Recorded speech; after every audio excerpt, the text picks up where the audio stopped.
दिल्ली के लाल किला के पास 10 नवंबर को हुए ब्लास्ट पर कांग्रेस सांसद हुसैन दलवाई के बयान ने सियासी माहौल गरमा दिया है। दलवाई ने कहा कि चुनावों के समय ऐसे धमाके क्यों होते हैं, इसकी जांच होनी चाहिए। इसके साथ ही उन्होंने दावा किया कि उन्होंने कभी यह नहीं कहा कि आरएसएस ब्लास्ट में शामिल थी, लेकिन इतना जरूर कहा कि आरएसएस की विचारधारा आतंकियों जैसी है। उनके इस बयान पर बीजेपी नेताओं ने उन पर आतंकवाद को ढाल देने का आरोप लगाया है।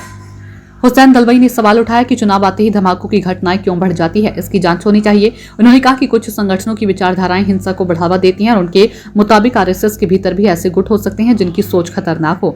उन्होंने यह भी जोड़ा कि आरएसएस स्वयंसेवकों की तरफ से कंधे पर लाठी लेकर चलने की परंपरा हिंसा की मानसिकता को दर्शाती है।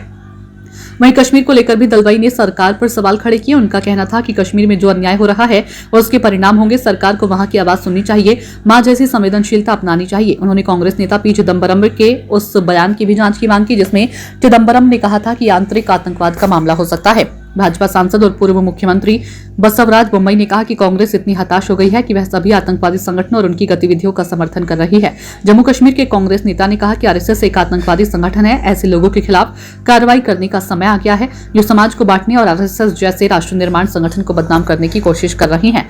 वहीं कांग्रेस सांसद हुसैन दलवाई की तरफ से दिल्ली विस्फोट को कश्मीर में अन्याय से जोड़ने पर प्रतिक्रिया व्यक्त करते भाजपा प्रवक्ता शहनवाज हुसैन कहते हैं, हमें नहीं पता था कि कांग्रेस नेता ऐसा बयान दे सकता है। कांग्रेस को ऐसे बयानों के लिए माफी मांगनी चाहिए।